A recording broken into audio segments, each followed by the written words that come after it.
முதலமைச்சர் அவர்களே, எதிர்கட்சி தலைவர் அவர்களே, இந்த அவையிலே வீற்றிருக்கும் அனைத்து சட்டமன்ற உறுப்பினர்களுக்கும் முதல் கண் வணக்கத்தை தெரிவித்துக் கொள்கிறேன். இன்றைக்கு சட்டப்பேரவையிலே பேசப்பட்ட இந்த தீர்மானம் ஒட்டுமொத்த தமிழக மக்களின் வாழ்வாதாரத்தைக்கும் மிக முக்கியமான ஒரு தீர்மானம். எனவே இதை யாரும் மறுக்கப் போவதும் இல்லை, ஏற்காமல் விடப் போவதும் இல்லை. தமிழ்நாட்டிற்காகவும் தமிழக மக்களின் அத்தனை உரிமைக்காகவும் ஒட்டுமொத்த தமிழகமும் ஒன்றாக தான் இருக்க போகிறோம், அதற்காக போராட போகிறோம். ஆனால் நாம் சற்று இதை பற்றி யோசித்தால், சுதந்திரம் வாங்கின காலத்திலிருந்து இன்றைக்கு வரைக்கும் காவேரி பிரச்சனையும் முல்லை பெரியாறு பிரச்சனையும் தமிழக மீனவர்கள் பிரச்சனையும் தொடர்ந்து பேசிக்கொண்டுதான் இருக்கிறோம். ஒழிய எதற்கும் இதுவரைக்கும் நிரந்தரமாக தீர்வு ஏற்பட்டதாக ஒரு வரலாறு இல்லை என்பதை நிச்சயமாக இந்த நேரத்தில் நான் பதிய வைக்க விரும்புகிறேன். இதற்கு எந்த குறிப்புகளோ படிக்க வேண்டிய அவசியம் இல்லை. இது உணர்வு, நம் மனதிலே ஆழமாக இருக்கும் நம் உணர்வை பதிய வைக்க வேண்டிய இடம் இந்த சட்டமன்றம். இந்த சட்டமன்றமே தமிழக மக்களுக்கானது. தமிழக மக்களின் வரி பணத்தில் நடத்தப்படுவதுதான் இந்த சட்டமன்ற இந்த கூட்டங்கள் எல்லாம். அப்படி இருக்கையில் தமிழக மக்களின் உரிமையை நாம் ஒவ்வொரு முறையும் நம்மை சுற்றி இருக்கின்ற மாநிலங்களிடம் போய் கேரளா, கர்நாடகா, ஆந்திரா, இன்னொரு பக்கம் மீனவர்களுக்காக ஸ்ரீலங்கா என்று தொடர்ந்து கேட்டுக்கொண்டுதான் இருக்கிறேன். ஒழிய தன்னிறைவு பெற்ற ஒரு மாநிலமாக தமிழ்நாடு என்றைக்கு வரப்போகிறது என்பதை தான் நான் இந்த நேரத்தில் சிந்திக்கிறேன். ஏன்னா நம்மை சுற்றி இருக்கின்ற நமது தலைவர்கள் எல்லாருமே இந்த பிரச்சனைக்காக, அம்மையார் புரட்சி தலைவி ஜெயலலிதா அவர்கள் காவேரிக்காக உண்ணாவிரதம் இருந்தாங்க, முதலமைச்சராக இருந்து. கலைஞர் அவர்கள் இதற்காக பல போராட்டங்கள் நடத்தினார். அண்ணன் ஸ்டாலின் அவர்கள் பல தீர்மானங்களை நிறைவேற்றி இருக்கிறார்கள்.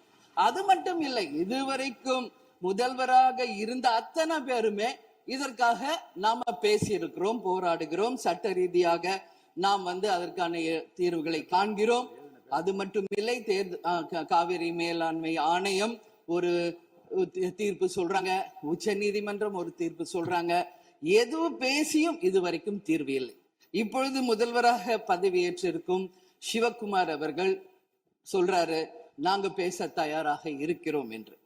நமது முதல்வரும் சிவகுமார் அவர்களும், நான் என்ன சொல்றேன், இது எல்லாரும் மக்களுடைய, இப்போ இந்த அவை இது முக்கியமான சட்டமன்றம். இங்க வந்தவொன்னு எல்லாருக்கும் என்ன கொடுக்குறாங்க? தண்ணி தான் கொடுக்குறாங்க. அப்போ ஒவ்வொரு மனிதருக்கும் தண்ணி தான் முக்கியம். இன்னைக்கு காவேரி தாயின்னு தான் நம்ம சொல்றோம். ஒரு தாயின் ஒரு குழந்தைக்கும் எப்படி தாய்ப்பால் இன்றியமையாதோ அது பாருங்க, அத்தனை பேரும், அது விவசாயிகளா இருக்கட்டும், குடிமக்களாக இருக்கட்டும், இங்கு மிக முக்கியமானது குடிதண்ணீர். நீரின்றி அமையாது இவ்வுலகு.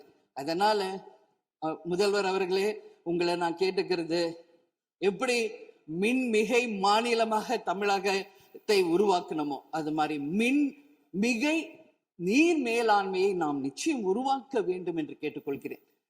மழை நமக்கு ஒரு கொடை, கடவுள் கொடுத்தது. அதற்கு இனி வர இருக்கும் மழை காலத்திற்கு முன் அதற்கான தீர்வுகளை நாம் ஏற்படுத்தி எங்கெல்லாம் தமிழ்நாட்டின் நதிகளை இணைக்க வேண்டும். சும்மா நம்ம போய் பக்கத்து ஸ்டேட்டுக்கிட்டேயே தண்ணி கொடுங்க, டேம் கட்டாதீங்க கேட்டுக்கிட்டே தான் இருக்கோம், எதுவுமே நடக்கல. அதனால சொல்றேன், தன்னிறைவு மிக்க மாநிலமாக நம் தமிழ்நாடு உருவாக வேண்டும் என்று மாண்புமிகு முதல்வர் அவர்களை நான் கேட்டுக்கிறேன். தமிழ்நாட்டில் இருக்கிற நதிகளை நாம் இணைப்போம், எல்லா இடத்துலையும் தூர்வாருவோம். வரப்போகும் மழைக்காலத்திற்குள்ள அந்த நீரை எப்படி சேமிக்க வேண்டும் என்பதை நாம முடிவு செய்யணும். வீணாக கடல்ல போய் நீர் கலக்கிறத தடுத்தாலே தமிழ்நாடு மின்மிகை நீர் மேலாண்மை நிச்சயம் வரும் என்பதை தெரிவிச்சுக்கிறேன்.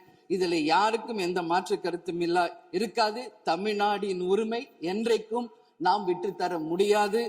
முன்னொரு காலம் புரட்சி கலைஞர் கேப்டன் எதிர்கட்சி தலைவராக இருந்தபோது தமிழகத்தின் பிரச்சனைக்காக அனைத்து கட்சியும் ஒன்று திரட்டி டெல்லிக்கு சென்று பிரதமரை சந்தித்து தமிழக மக்கள் சார்பாக கோரிக்கை வைத்தார். அதுபோல் தேவைப்பட்டால் அனைத்து கட்சியையும் நீங்கள் ஒன்றாக அழைத்து சென்று தமிழக மக்களின் உரிமையை நிலையாக உறுதியாக நீங்கள் நிலைநாட்ட வேண்டும் என்பதை நான் கேட்டுக்கொள்கிறேன். எனவே தேசிய முற்போக்கு திராவிட கழகம் என்றைக்கும் தமிழ்நாட்டின் உரிமைக்காகவும் தமிழக மக்களின் உரிமைக்காகவும் உறுதியாக மேகதாதுவில் அணை கட்டக்கூடாது என்பதிலும் எந்த மாற்று கருத்தும் இல்லை.